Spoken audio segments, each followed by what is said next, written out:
মার্কিন যুক্তরাষ্ট্রের নবনির্বাচিত প্রেসিডেন্ট ডোনাল্ড ট্রাম্পের এই নির্বাচনে একটা বিপরীত ডাইমেনশন আমরা দেখেছি কিভাবে Elon Musk billions of dollar খরচ করেছিলেন ট্রাম্পকে জয়ের জন্য।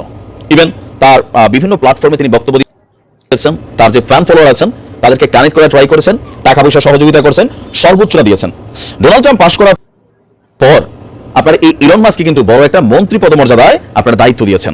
রাজনৈতিকভাবে তার অবস্থানটা শক্তিশালী হলো, ব্যবসায়িকভাবে হলো। তবে ইলন মাস্ককে অনেকে চিন্তা করতেছিল ইলন মাস্ক আসলে তিনি রাজনীতিতে কতটা সফল হবেন, কিন্তু দেখেন গেল 2 দিন আগে তলে তলে ইলন মাস্ক যে ঘটনা ঘটাইয়া বসে হয়েছে ট্রাম্পের প্রতিনিধি হিসাবে পুরো আমেরিকাকে যেমন ধাক্কা দিয়েছে।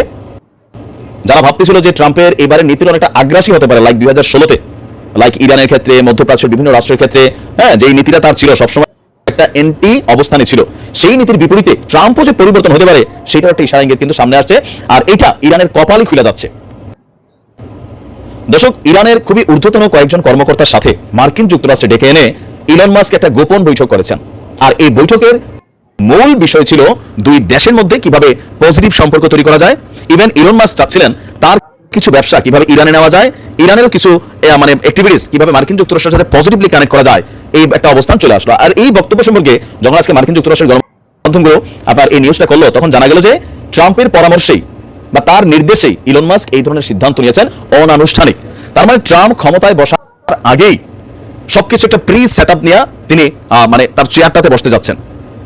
তার 2016 সালে জেনারেল কাসেম সোলাইমানির কথা খেয়াল আছে তো, ইরানের খুবই বড় একজন সামরিক অফিসার ছিলেন, নেতা ছিলেন। তাকে কিন্তু ট্রাম্প ক্ষমতায় থাকাকালীন শাহাদাত করা হয়েছিল, তিনি এটা নিয়ে উল্লাস প্রকাশ করেছিলেন। আর এটা নিয়ে ইরান এবং ট্রাম্পের মধ্যে বা আমেরিকার মধ্যে একটা বিশাল দূরত্ব। ইভেন তৎকালীন সময়েও ইরানের পারমাণবিক কর্মসূচি বলেন, ইরানের বিভিন্ন ধরনের কর্মসূচিতে ট্রাম্প কিন্তু বড় ধরনের নেগেটিভ ভূমিকা রেখেছিলেন। কিন্তু এইবার ভিন্ন রকমের ট্রাম্প আমরা দেখতে পাচ্ছি। এইবারের পরিস্থিতিটা মনে হচ্ছে যে সে বিশ্বকে আসলে শান্তি দিতে চায়। একদিকে রাশিয়া ইউক্রেন যুদ্ধ বন্ধের জন্য কথা বলছেন, গাজা যুদ্ধ বন্ধের কথা বলছেন, তবে ইসরায়েলের বেলা আমি জানি না তার নীতি কি হবে, কিন্তু ইরানের সাথে একটা পজিটিভ ফিডব্যাক ক্রিয়েট করতে চায়। আর এতে ইলন মাস্কও লাভবান হবেন, মার্কিন যুক্তরাষ্ট্র লাভবান হবে, কারণ ব্যবসাটা তো তাদের দেশেরই, তাই না?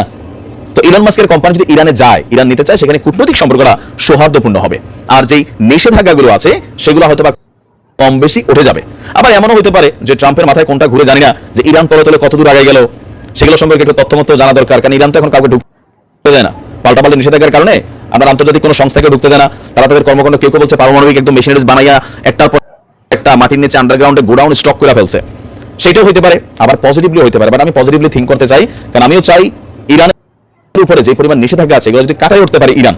এক আমেরিকার কারণে ইউরোপীয় ইউনিয়নের অনেক দেশ ইরানকে নিষেধাজ্ঞা দিয়ে রাখছে। তো আমেরিকা যদি পজিটিভলি হাত বাড়ায়, ইরান বাড়াইতে প্রস্তুত এই মুহূর্তে, এটা কৌশল অবলম্বন।